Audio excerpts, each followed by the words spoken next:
பராசக்தி படம் பார்த்த உண்மையாவே தமிழர்களுக்கு பெரிய சக்தி இருக்குது நல்லாவே தெரிஞ்சு அதை ரொம்ப அருமையா சித்தரிச்சிருக்காங்க. உண்மையாவே நம்ம அந்த இடத்துல உட்காரும் போது நம்ம ஏதோ ஒரு 20 வருஷம் 30 வருஷம் பின்னாடி போன மாதிரி ஒரு சிந்தனை இருக்கு.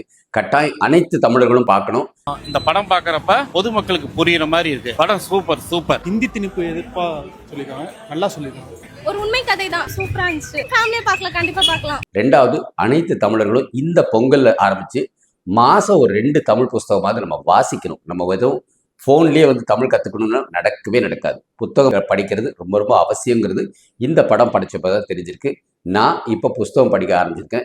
நீங்களும் அதனால கட்டாயம் தமிழ் புஸ்தகம், அது நாவலாக இருந்தாலும் சரி, எதுவாக இருந்தாலும் சரி, நம்ம தமிழ் படிக்க தான் தமிழ் வளர முடியும். தமிழ் ஒரு அற்புதமான ஒரு மொழிங்கிறது நீங்கள் படித்தாதாங்க தெரியும். பேசினாலோ பட்டிமன்றம் கேட்டால் தெரியாது.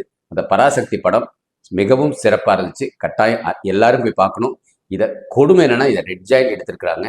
அவங்களுக்கும் தமிழுக்கும் எந்த ஒரு சம்மந்தம் கிடையாது. இருந்தாலும் பொருளாதாரத்தை பெருக்கிறதுல அவங்க தான் நம்பர் 1 இருப்பாங்க. அந்த கள்ளப்பணத்தெல்லாம் மாற்றுவாங்க. அதுக்காக தான் இந்த படமே வந்திருக்கு.